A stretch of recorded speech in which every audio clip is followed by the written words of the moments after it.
অমিত, অবৈধ যানবাহন চলাচল বন্ধে প্রশাসনের নজরদারি কতটা চোখে পড়ে? শাফিন, বরিশালে প্রতিনিয়তই কিন্তু এই অবৈধ যানবাহনের দৌরত্ব বেড়েই চলেছে, যার ফলে আসলে যানবাহনের সংখ্যাটাও বেড়েছে এবং এই যানবাহনের সংখ্যার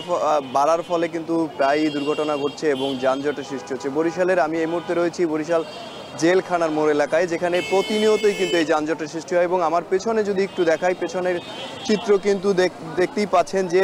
অটোরিকশা যেগুলো রয়েছে, হলুদ অটো যেগুলো ব্যাটারি চালিত, সেগুলো কিন্তু এভাবেই রাস্তার পাশে পার্কিং করে রাখা হয়, যার কারণে কিন্তু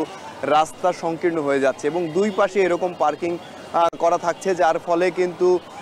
প্রায়ই এই যানজটের সৃষ্টি হচ্ছে এবং মানুষের তুলনায় যানবাহনের সংখ্যাও কিন্তু বেড়েছে। ট্রাফিক বিভাগ যেটি বলছে যে তারা তাদের জনবল বাড়িয়ে দিয়েছে যাতে এই ট্রাফিক ব্যবস্থা কিংবা এই যানজট নিরসন করা যায় এবং সে কারণে তারা কিন্তু অবৈধ যে রিক্সাগুলো, অটোরিকশাগুলো রয়েছে সেগুলো তারা আটকেরও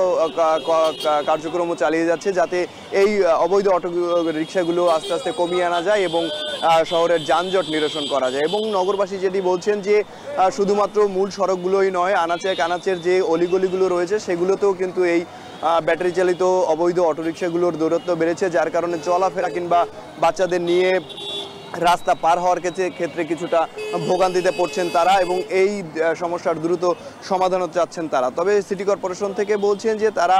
এই বিষয়টি নিয়ে কাজ করছে, অবৈধ অটোরিকশা যেগুলো রয়েছে সেগুলো আসলে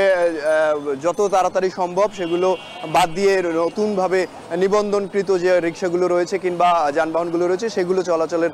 সুযোগ সৃষ্টি করবেন তারা। তবে বরিশালে যত দ্রুত সম্ভব এই